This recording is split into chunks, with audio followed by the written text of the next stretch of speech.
Welcome back. I'm Calvin, aka Statue Fanatic, here with another review and a box, but not an unboxing. There's a lot of unboxings of this guy on the internet, and today, though, I'm going to be taking a look at one of XM's Transformers. I've gotten 4 so far. This is my 4th one, and I'm really pretty sure this is my last one. This is Soundwave. That's right, he's finally in the house. I know you guys have seen some unboxings, but you haven't seen my unboxing. And you're not gonna see that. I already said that. I'm not doing an unboxing. But anyway, this is what the box looks like. Transformers, Soundwave, Decepticon. You know, XM does a great. I've been trying to figure out a way to use these boxes as some type of decorum because the boxes are so cool. Maybe they could be a coffee table or something, I don't know. But anyway, you see what it looks like. And I had to take a moment here and before I started recording, once I unboxed this out of the shipper box to catch my breath. This damn thing is so heavy. And then on the side, you have a picture of Soundwave here. And you have, you know, a little bit about him, his strength and all of that, his abilities.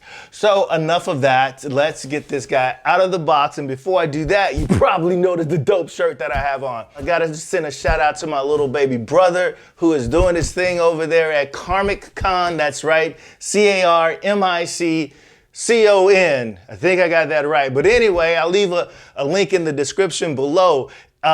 He does some amazing work. One of the creative minds behind all the work they're doing over there. Corey, congratulations on all of the work you're doing, man. You guys are blowing up.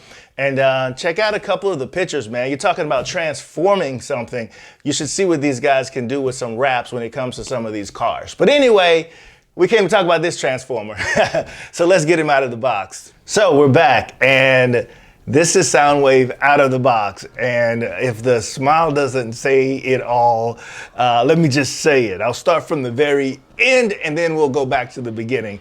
At the very end, I'm gonna say to you, if you're thinking about picking this up and you're still on the fence, please jump over and pick this up. So now let's go back to where we talk a little bit about this guy. So there is so much going on here. I am so blown away by this. And I've said this about all of the ones that I've gotten so far. I have Bumblebee, I have Starscream, I have Optimus Prime, and now Soundwave.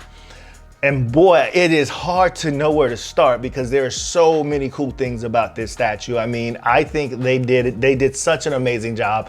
This is a not complete G1, but this is inspired by the G1 Transformers, the Decepticons here. And you've got every bit of what makes Soundwave Soundwave. So I guess we'll start with the characters because we literally have 1, 2, 3, 4 characters on this base. And then of course it comes with the alt mode, and it comes, if you ordered early, it comes with the little plaque, and then there's a number of switch outs. So let's see. Okay, so we'll just do it once around so you can see the entire scope of what we're looking at here. Just absolutely stunning. Love it. I know there's a lot of different Transformers out there, but for me, XM's take on Transformers is my favorite. So, as you can see here, right in the very front of here, we've got Rumble, we've got Ravage, we've got Laserbeak, and then coming out of the cassette, we've got Ratbat. So we'll start here with the base. And as you turn around, I think it's still, you know, in line with the whole Cybertron base and everything, although you don't see as much of that honeycomb stuff here the way you did on the other bases, but you can see there's some type of machine or tank that he's destroyed or standing on, and then it looks like there's the fingers and arms of something right there. And in terms of the detail in the base, it's just absolutely mind-blowing. This is a resin piece, but this looks like metal. The way that it's all shaded and painted, just a fantastic job with the scuffs, the scrapes, the dents, the bang-ups. Everything just looks fantastic. The molted metal around what looks like an engine or a turbine or something like that looks just wonderful. And then when you go over here where you see Rumble, what he's standing on at the end of this, that area all detailed really well. Even the rocks behind Rumble, all detailed extremely well. The paint, I think, is flawless on here, and I think I could say that about every one of the Transformers. The paint applications on these have absolutely been otherworldly. They've been amazing, and this is no exception whatsoever. And so we'll just stick with what's on the base right now. So we'll talk about Rumble, and here he's got these two big weapons, and now I can't remember the names of everything, but you get them, you see what I'm saying right here. And he's got two weapons on his back right there. He's in a really kind of dynamic stance, like bring it on type stance. The paint application is just absolutely stunning. All the detail that is in Rumble looks amazing. The same with the weapons that he has. The detail on those look absolutely stunning. And then we'll just stick with the auxiliary characters here. So we've got Ravage here, who is leaping from behind Soundwave, which is it's just amazing. This whole entire diorama, this scene is so packed full of energy and just motion and movement and action. It is just like a snapshot right out of a fight, and it looks just absolutely fantastic. And so, like I said, you've got Ravage. He's transforming as he jumps, I'm assuming, but he is just, it's just fantastic. The detail in here, the gun, his tail is even a gun. This just looks fantastic, looks exquisite. And then as we should just go, I guess, up to Soundwave himself, and you see the stance that well, no, we'll do this. We'll just continue with ancillary characters. So we'll go up here and look at Razorbeak. And again, just a fantastic piece. And the way that he keys in, half of his leg is one of his legs are already part of this particular piece here, and the other half is on the bird himself. And you can see his mode he's transformed to. He sent all three of his cassettes out into the world to create noise. Just a fantastic piece. The coloring on it looks fantastic. Everything about it. I'm gonna come up with some new words here in a minute, but if you haven't gotten this piece and you're planning on getting it, you definitely should probably pick it up. If you've already started the line, if this is one of your favorite Transformers, this is the one to have from the XM line. Now, when we look at the big guy himself, same exact thing, starting here. What I love about this is just the detail that's on these Transformers is insane. It's a resin piece, but I tell you, man, this looks just like metal. It is painted so superbly. Even the scuffs and the scrapes and in the back, it looks like there's oil or exhaust residue on the back of him. All that type of painting and attention to detail just makes this just such a desirable piece.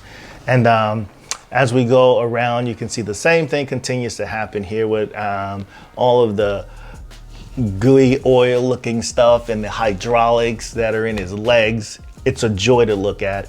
And then you have Ratbat coming out of the cassette holder there, and he's about to fly out in mid-transformation there. So he's sent all of his evildoers out into the world to fight the Autobots. There is a number of display options with this. Before we get to that, it also comes with an alt mode, just like the other pieces. I think this alone is just really a really great thing that XM does with these proximity pieces. And so this one here, maybe I'll do some close-up so you can see some of the detail on that as well. Now, what we need to get to is some of these switch out pieces. Now, I like this option because it has all the characters there. It has all of them there. Now, to change that option out, I would have to take off this piece here.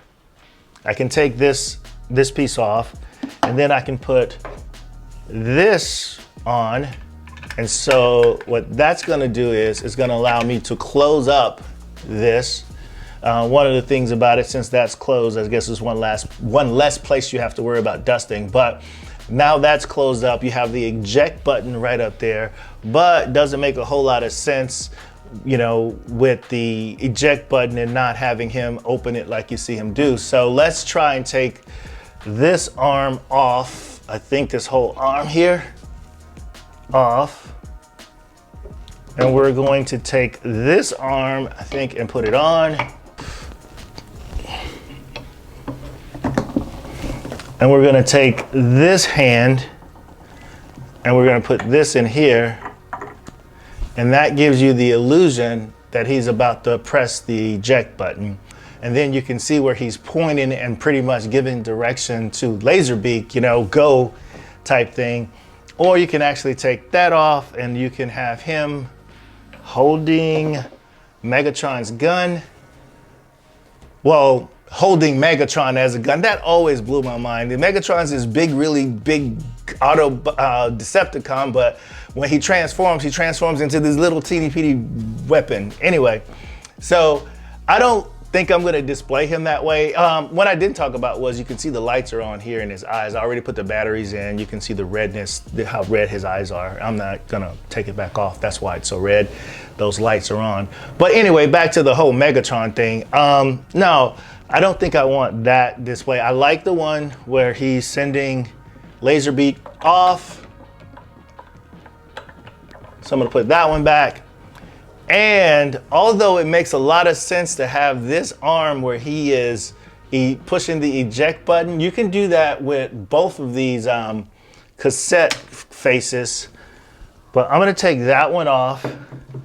I just like this big ass gun. So I'm just gonna leave the gun on there. And he's a robot. He doesn't need his hands to press the eject button. He can just use his circuitry to do that. So I'm gonna do that.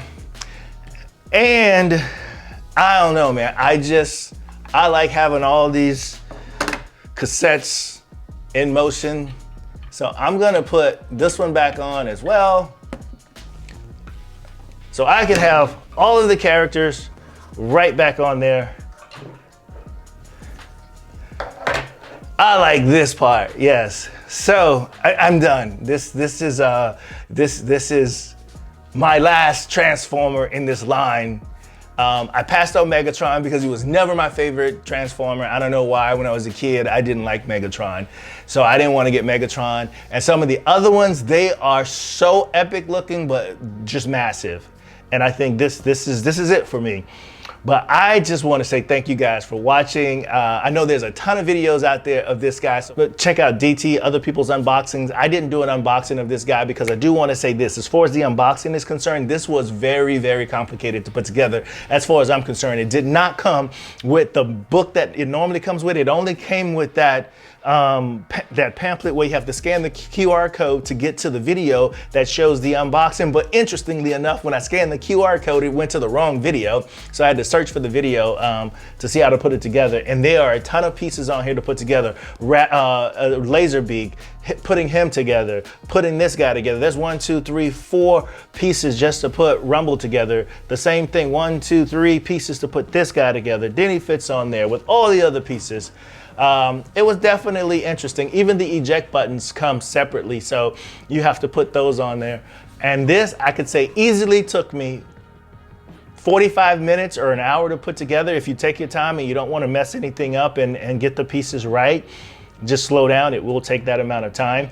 But that's about all I got. I mean, you can see how beautiful this piece is. Stay tuned to the end. I'll have some even better pictures and video of this guy so you can check him out, maybe with some of the alt modes on it. Well, that's about it, my friends. And I really appreciate you guys tuning in to see me geek out and be so giddy about some of these things that I love so much. Remember, my friends, to always collect what you like and not the hype. Until next time, peace.